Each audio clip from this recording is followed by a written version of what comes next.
You can use the Print Then Cut workflow for print-cut files that require lamination.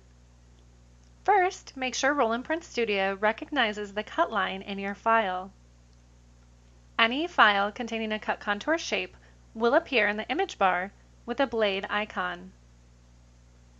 When sending a file to a print cut device, drag the file to the printer module. Make your printer setting selections in this window and then click on the Page Setup icon. Click on the S&R tab. Click the box labeled Step and Repeat to enable the tab. Then enter the number of copies you want to print and indicate the margin of each copy. Click on the Cutting tab. Click the box labeled Enable Cutting Contour to enable the tab. Next, make sure the cutter field is assigned to the cutter driver that you previously configured. Then select the Edges Registration Marks feature. These registration marks are generated by the RIP and will appear in the preview. Next, check the box for identification number. This feature helps you to keep track of the orientation of the print job. This is used to identify the orientation of the cut line when you reload the media to the printer.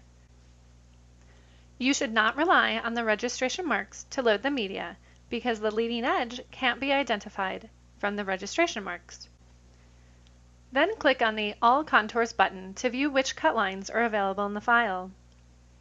The cut column indicates if the cutting action is enabled or disabled for the selected cut line in the file.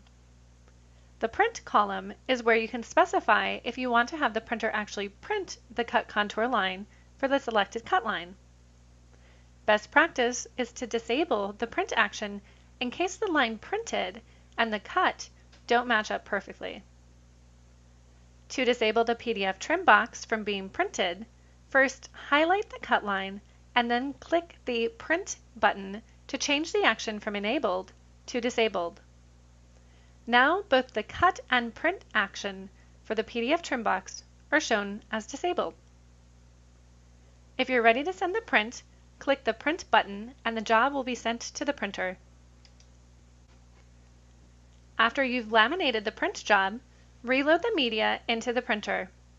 While standing in front of the printer and facing the control panel, write down the identification number that appears on the leading edge of the media.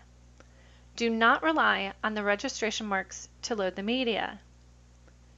Then launch the Visual Cut module. Enter the job's identification number into the Input ID field to bring up the print job. The orientation adjusts based on the ID number you enter. Then make sure your printer cutter is communicating with the software by checking its status. The status should appear as Ready. Then uncheck the Sheet Off feature if you don't want the printer to automatically sheet cut once the job is done cutting. Next, review your cutting tools and the cut lines in the file. There are 3 cutting tools listed on my screen: Cut Contour, Perf Cut Contour, and Default. If I select each tool, I can see which tool is mapped to the cut contour line in the print job. For example, when I highlight the first tool, notice how the cut contour line under Contours in the Job highlights also. When I select the Perf Cut Contour tool, the Perf Cut Contour in the Contours in the Job section highlights also. To make changes to the tool settings, click the Edit icon button. When you're ready to send the cut file, click on the Cut button.